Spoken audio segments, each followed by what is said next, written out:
watching The Buck Stops Here and I'm Imran Kha1. On the program this evening, Salman Rushdie grabbed headlines yet again.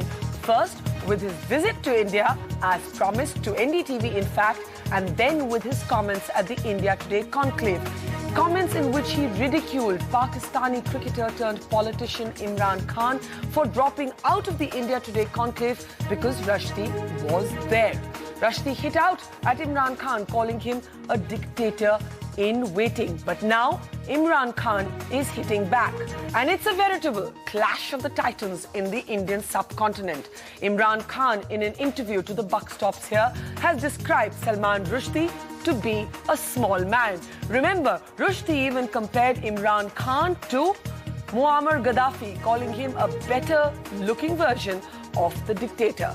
On the program today, we'll be speaking exclusively to Imran Khan as he hits back these two big names in their own spaces, raising the temperature of the debate. Imran Khan speaking to us earlier, our newsmaker on The Buck Stops Here.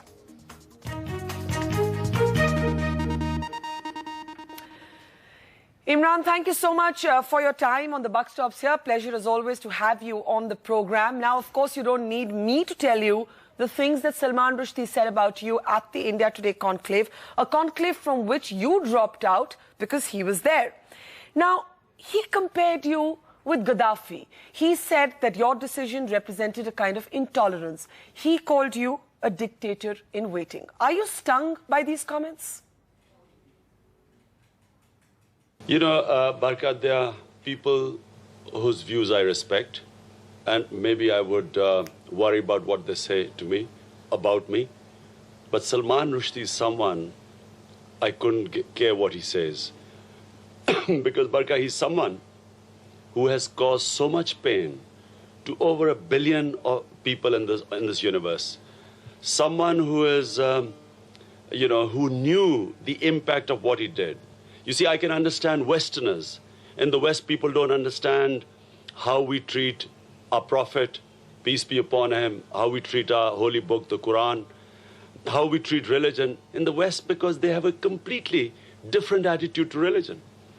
But Muslims live their religion. And the way they react to especially our Prophet, peace be upon him, and the holy Quran, Salman Rushdie would have known about it, because he's someone who grew up in a Muslim household. So therefore, the fact that, he wrote the book and caused so much pain, there was no way I was ever going to be on the same platform as him. And so whatever remarks he made about me, I mean, some of them are extremely petty. I sort of, whatever little I thought maybe this guy has got a brain and he's supposed to be an intellectual, it just reflected on the mindset of a small man. But frankly, it doesn't matter to me what he says. The fact is, I was never going to share a platform with him.